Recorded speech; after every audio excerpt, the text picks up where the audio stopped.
Mari saudaraku kita satu di dalam doa. Bapa, kami mengucap syukur buat malam hari ini.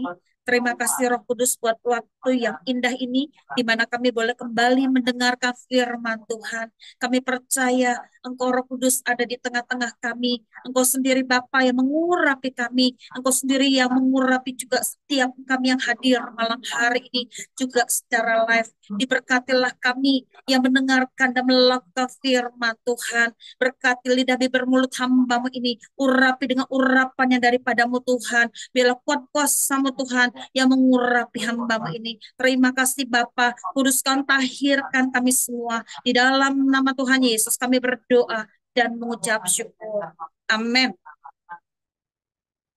Terima kasih Kak Yuli sudah memimpin kita dalam pujian penyembahan. Tuhan Yesus memberkati. Saudaraku, firman Tuhan dengan tema nasihat supaya berjaga-jaga. Firman Tuhan dengan tema nasihat supaya berjaga-jaga. Mari kita buka firman Tuhan dari Matius 24 ayat 37 sampai dengan 39. Matius 24 ayat 37 sampai dengan 39. Saya akan bacakan buat saudara.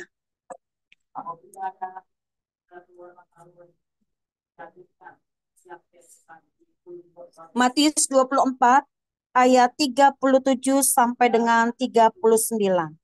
Nasihat supaya berjaga-jaga, sebab sebagaimana halnya pada zaman Nuh, demikian pula halnya kelak pada kedatangan Anak Manusia. Sebab sebagaimana mereka pada zaman sebelum air bah itu makan dan minum, kawin dan mengawinkan, sampai kepada hari Nuh masuk ke dalam bahtera, dan mereka tidak tahu akan sesuatu sebelum air bah itu datang dan melenyapkan mereka semua. Demikian pula lah halnya kelak pada kedatangan Anak Manusia. Demikianlah firman Tuhan. Saudaraku, sebagaimana di minggu lalu, saya ada membahas tentang terjaga. Ya, ada 3 poin penting yang harus kita perhatikan supaya roh kita tetap terjaga. Yang pertama adalah berjaga-jaga sambil berdoa. Yang kedua, tinggal dalam hadirat Tuhan. Dan yang ketiga, yaitu ada dalam komunitas yang tepat. Ya, hari ini saya akan membahas tentang nasihat supaya berjaga-jaga. Saudaraku, kita mengetahui bahwa kita ini sudah ada di penghujung zaman. Ya, kita sudah ada di penghujung zaman. Akan banyak terjadi tanda-tanda awal di mana kedatangan Anak Manusia, terjadinya kemurtatan. Ya. Banyak yang resign dari Tuhannya. Banyak yang akhirnya meninggalkan Tuhannya. Kawin mengawinkan. Ya. Dan begitu banyak kekerasan, begitu banyak kejahatan yang terjadi pada hari-hari terakhir. Dikatakan sebagaimana di 2 Timotius 3, ya, manusia mementingkan dirinya sendiri, menjadi hamba uang, tidak peduli orang lain, tidak tahu berterima kasih. Mereka beribadah, tetapi memungkiri kekuatan ibadah itu sendiri. Ya.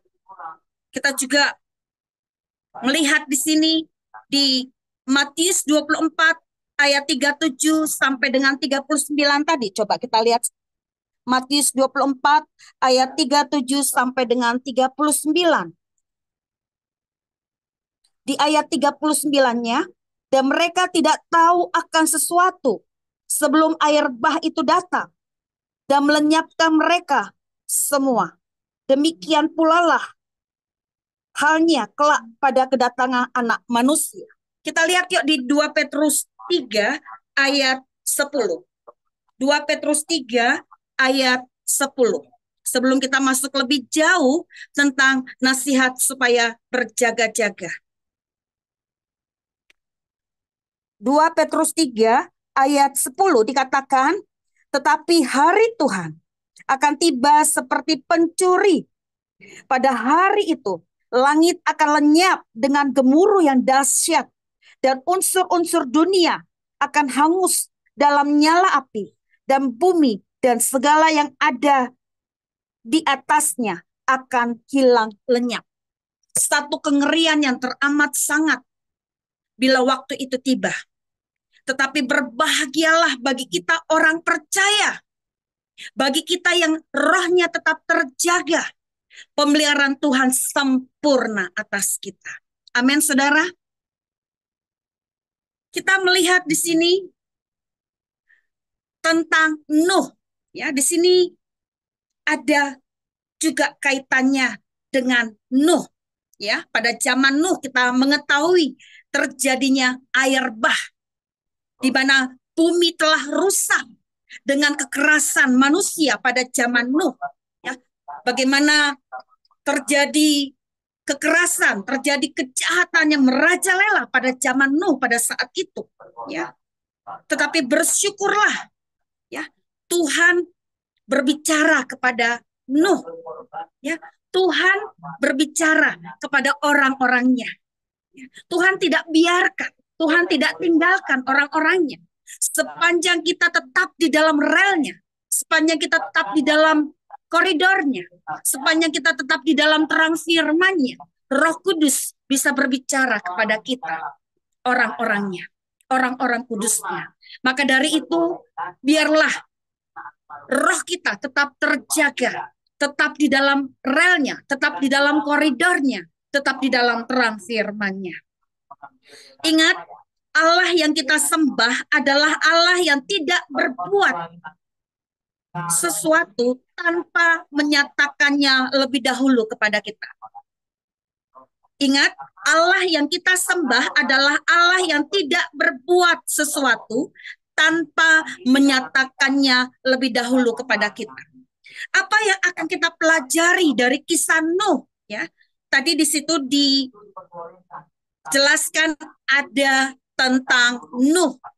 Kita melihat di Kejadian 6 ayat 9 sampai dengan 22. Ya, kita akan melihat satu persatu ayat-ayat ini. Coba kita buka di Kejadian 6 ayat 9 sampai dengan 22. Di ayat 9 dikatakan Nuh adalah seorang yang benar. Nuh adalah seorang yang tidak bercela di antara orang-orang sezamannya. Nuh hidup bergaul dengan Allah. Kita melihat Nuh ini orang yang benar.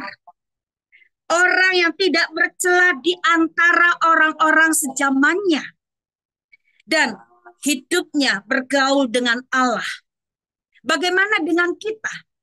Apakah pada hari-hari terakhir kita didapati adalah orang benarnya? Orang yang tidak bercela di antara orang-orang sezaman kita. Dan kita juga tetap hidup bergaul dengan Allah. Ini harus menjadi pertanyaan ke diri kita masing-masing. Apakah kita didapati benar di hadapan Tuhan? Kita lihat lagi di ayat 11. Keadaan yang terjadi pada zaman Nuh, dikatakan apa? Bumi itu telah rusak dan penuh dengan kekerasan. Di ayat 12 dikatakan apa? Semua manusia menjalankan hidupnya yang rusak. Ya, artinya adanya kebejatan di sana sini. Ya, adanya kejahatan di sana sini. Nah, melihat keadaan ini, Allah berfirman. Allah berbicara kepada orang-orangnya. Siapa dalam hal ini? Di ayat 13, Tuhan berbicara kepada Nuh. Kita lihat lagi di ayat 14 sampai dengan 16. Tuhan memerintahkan sesuatu kepada Nuh untuk membuat bahtera dari kayu gofir. Di situ tertera di ayat 14 sampai 16. Panjangnya, lebarnya, tingginya seperti yang diperintahkan. Ya, di ayat 17, sesungguhnya Tuhan akan mendatangkan air bah meliputi bumi, ya, oleh karena kekerasan tadi, oleh karena kejahatan manusia pada zaman Nuh. Ya, di ayat 18 dikatakan, tetapi dengan engkau aku mengadakan perjanjian dan engkau akan masuk ke dalam bahtera. Dan di ayat 22, Nuh melakukan semuanya itu tepat seperti yang diperintahkan Allah kepadanya. Ini ayat-ayat ini saya simpulkan ya dari ayat 9 sampai dengan 22. Artinya Tuhan telah berfirman kepada Nuh, kepada orang pilihannya. Apakah Tuhan juga berbicara kepada kita? Apakah Tuhan juga berbicara secara spesifik sebagaimana kepada Nuh ya, secara spesifik untuk membuat bahtera supaya terluput dari air bah. Kita tidak tahu kapan Tuhan datang, tapi kita percaya waktu itu pasti akan tiba. Tetapi berbahagialah kita karena di sini dikatakan Tuhan berfirman. Tuhan berfirman, Tuhan berbicara kepada orang-orang kudusnya. Biarlah kita juga adalah orang-orang kudusnya, di mana Tuhan juga berbicara secara spesifik kepada kita. Jangan sampai kita ini lengah, jangan sampai kita ini tidak awas, jangan sampai kita ini tertidur pula saat Tuhan datang. Tapi biarlah roh kita tetap terjaga sampai Tuhan datang. Di sini kita melihat apa yang bisa kita lihat dari tokoh Nuh dalam hal ini dihubungkan dengan kedatangan Tuhan. Kita melihat bahwa tanda-tanda kedatangan Tuhan itu diawali dengan kemurtatan. Ingat, Tuhan juga sedang mengingatkan kepada kita, jangan sampai kita resign dari Tuhan. Jangan sampai kita ini akhirnya undur dari depan Tuhan. Galatia 3 ayat 3. Kalau kamu telah memulai dengan roh, apakah kamu akan mengakhirinya dengan daging? Saya berdoa kita semua, biarlah kita juga mengakhirinya dengan roh. Ini menjadi peringatan bagi kita supaya kita tetap mewaspadai roh kita, mewaspadai hati kita, mewaspadai hidup kita, supaya tetap terjaga sampai Tuhan datang. Mengapa Nuh mendapat kasih karunia yang besar dari Tuhan? Ya, mengapa Nuh mendapat kasih karunia yang besar dari Tuhan? Di sini kita melihat yang pertama, ya, di ayat 9. Di ayat 9 tadi dikatakan Nuh seorang yang benar. Nuh tidak bercacat celah di antara orang-orang sejamannya. Nuh hidup bergaul dengan Allah. Ini berbicara tentang kekudusan. Ini berbicara tentang kekudusan. Ingat, kekudusan adalah standar Allah.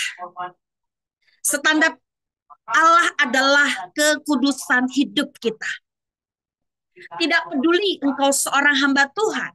Tidak peduli engkau seorang pelayan Tuhan. Tidak peduli engkau seorang apapun itu. Tetapi jika hidupmu tidak kudus di hadapan Tuhan, maka akan lewat. Makanya Nuh adalah seorang yang benar. Seorang yang tidak bercela di antara orang-orang sejamannya. Coba, di antara orang sejamannya dia didapati tidak bercacat celah. Tidak ada sedikit pun celah di dalam dirinya. Itu artinya dia sangat menjaga hidupnya di hadapan Tuhan. Ya, yang terakhir, hidup bergaul dengan Allah. Ini harus menjadi standar kita di hadapan Tuhan sebagai hamba Tuhan, sebagai anak Tuhan, sebagai apapun itu status dan pekerjaan kita. Biarlah kita tetap menjaga kekudusan hidup di hadapan Tuhan. Nuh menjaga kekudusan hidup di hadapan Tuhan. Kita lihat yuk di 2 Petrus 3 ayat 11. 2 Petrus 3 ayat 11.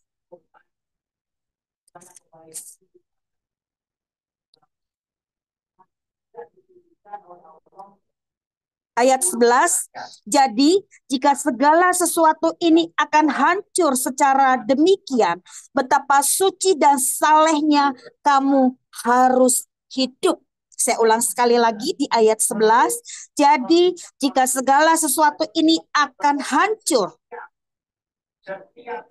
secara demikian, betapa suci dan salehnya kamu harus hidup. Ingat, kesucian dan kesalehan hidup sangat penting pada hari-hari terakhir.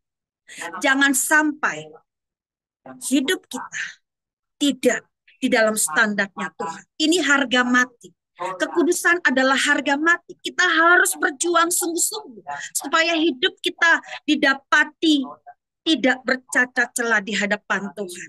Hidup kita tetap bergaul karib dengan Tuhan. Hidup kita tetap benar di hadapan Tuhan. Karena memang seperti yang tadi saya katakan, pada hari-hari kedatangan Tuhan, itu ditandai dengan banyaknya kemurtatan. Meragukan Tuhan. Meragukan kebesaran Tuhan. Meragukan kemahakuasaan Tuhan. Jangan sampai itu terjadi pada kita.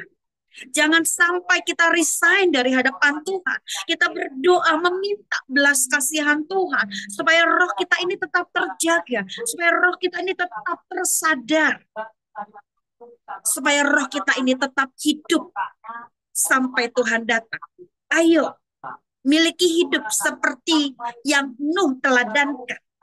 Hidup kudus di hadapan Tuhan. Yang pertama adalah Nuh hidup kudus di hadapan Tuhan. Ingat, kekudusan adalah standar Tuhan. Kekudusan adalah harga mati. Yang kedua, kita lihat di ayat 9. Dikatakan apa? Nuh hidup bergaul dengan Allah. Kenapa dia bergaul dengan Allah? Karena dia tahu benar siapa Allahnya. Dia tahu benar bahwa Allah yang dia sembah hidup dan berdaulat. Dia tidak sedikit pun meragukan kebesaran Tuhan. Dia tidak sedikit pun tidak percaya kepada Tuhan. Ya, Nuh hidup bergaul dengan Allah. Itu menjadi gaya hidupnya. Bergaul karib dengan Tuhan. Bagaimanakah dengan kita? Apakah kita juga bergaul karib dengan Tuhan? Apakah ini menjadi gaya hidup kita? Dengan siapa kita bergaul hari-hari ini? Apakah kita lebih banyak mempergunakan atau meluangkan waktu kita untuk bergaul dengan Tuhan secara pribadi, baik secara vertikal maupun secara horizontal? Jadikan itu gaya hidup. Yang ketiga, kita lihat di ayat 22. Dikatakan apa? Nuh taat kepada Allah. Ya, kita melihat tadi bagaimana Nuh taat melakukan perintah Tuhan. Ketika Tuhan perintahkan untuk membangun bahtera atau membuat bahtera, dia melakukan tepat seperti yang Tuhan perintahkan. Bagaimana bahtera itu dibuat dari kayu gofir dengan panjangnya, lebarnya, dan tingginya. Ya, di ayat 14 sampai dengan 16 tadi. Di situ sangat jelas Tuhan perintahkan untuk membuat bahtera. Dan di ayat 22 dikatakan, Nuh melakukan tepat seperti apa yang Tuhan perintah. Apakah kita juga taat untuk melakukan kehendak Allah? Apakah kita juga taat untuk melakukan perintah Allah? Saudaraku, tadi siang saya nangis.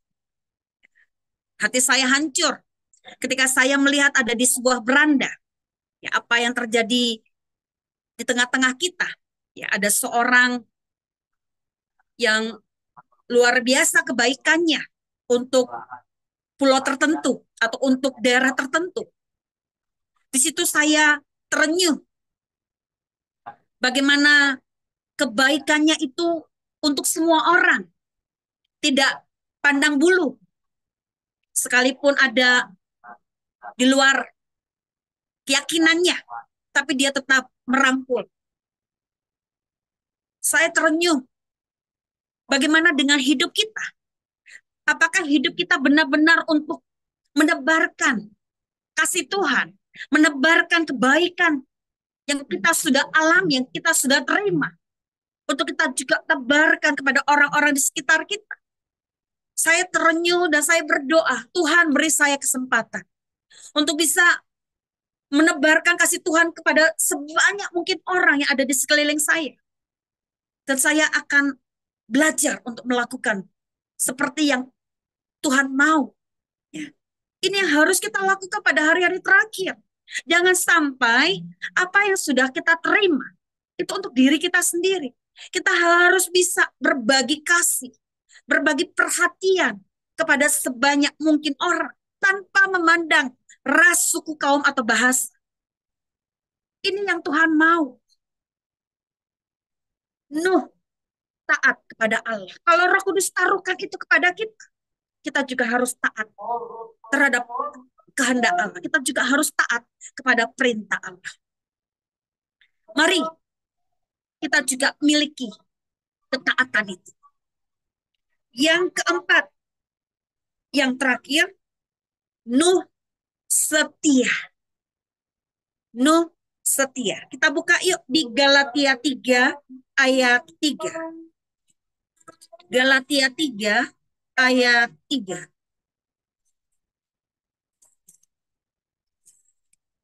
Mungkin salah seorang bisa baca. Galatia 3 ayat 3.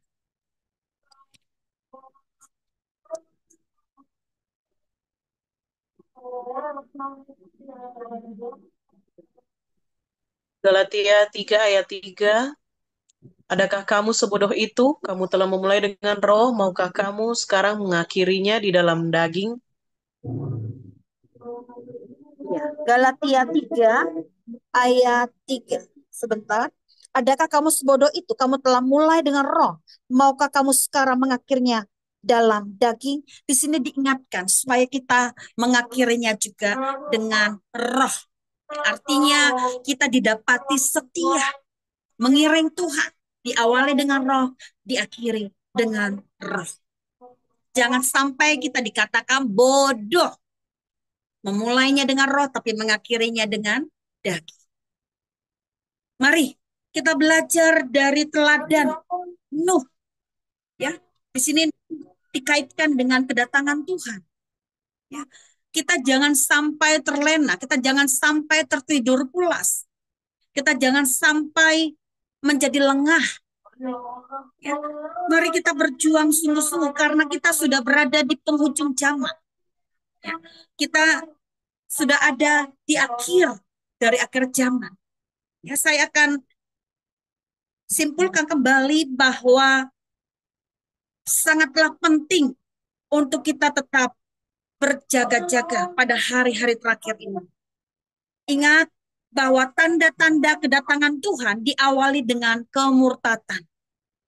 Jangan sampai kita yang sudah mengawalinya dengan roh, mengakhirinya dengan daging. Dikatakan lagi, Allah yang kita sembah adalah Allah yang tidak berbuat sesuatu tanpa menyatakannya lebih dahulu kepada kita. Artinya, sebelum itu terjadi, Roh Kudus juga berbicara kepada kita melalui firman-Nya. Roh Kudus berbicara kepada kita melalui hamba-hambanya. Roh Kudus berbicara kepada kita melalui peristiwa. Roh Kudus juga berbicara kepada kita melalui hati nurani. Roh Kudus bisa berbicara melalui itu semua. Ingat, di Kejadian 6 ayat 9 sampai 22, bagaimana dikatakan di ayat 9 sampai 22 ini, bila saya boleh simpulkan, ya, Nuh ini adalah seorang yang benar, tidak bercela di antara orang-orang sejamannya, hidup bergaul dengan Allah. Memang pada saat itu dikatakan bahwa keadaan yang terjadi pada zaman Nuh dikatakan bumi telah rusak dan penuh dengan kekerasan. Itu juga yang terjadi pada hari-hari terakhir. Ada begitu banyak kekerasan, ada begitu banyak kejahatan. Ya, perang di sana sini, manusia lebih mementingkan dirinya sendiri, tidak peduli orang lain, tidak tahu berterima kasih, lebih fokus kepada uang, uang, uang, ya, menjadi hamba uang. Mereka beribadah tapi memungkiri kekuatannya sendiri. Tapi berbahagialah. Di sini dikatakan Tuhan berbicara kepada Nuh. Artinya Tuhan juga mau berbicara kepada kita. Sepanjang kita di dalam koridornya, sepanjang kita di dalam terang firman-Nya, Roh Kudus juga mau berbicara kepada kita. Sepanjang kita mau meluangkan waktu kita, meluangkan hati kita, hidup kita di hadapan Tuhan. Tuhan berbicara kepada Nuh untuk membangun bahtera, untuk membuat bahtera supaya terluput dari air bah itu. Karena begitu banyak kekerasan di sana sini, begitu banyak kejahatan di sana sini, maka Tuhan perintahkan kepada Nuh untuk membangun bahtera. Ya, dikasih tahu detail.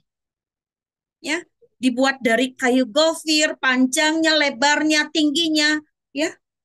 Seperti yang Tuhan mau, seperti yang Tuhan perintahkan. Dan di sini kita juga melihat bagaimana Nuh dipelihara Tuhan. Nuh, istrinya, ketiga anak-anaknya Sem, Ham, dan Yafet, dan istri daripada anak-anaknya.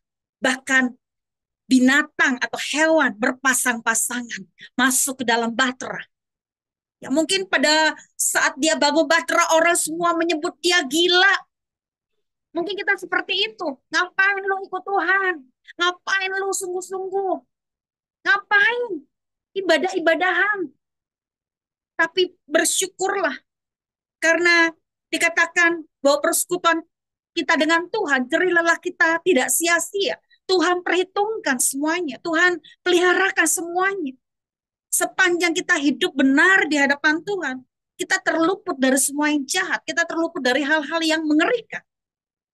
Makanya Tuhan ingatkan kita kembali. Ayo kita belajar seperti Nuh.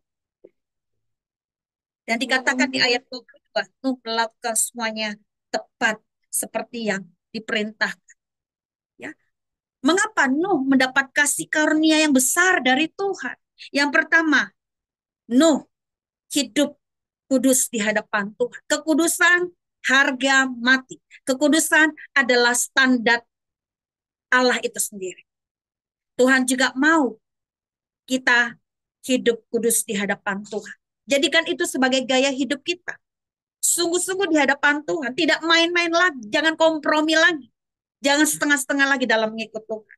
Yang kedua, Nuh hidup bergaul dengan Allah.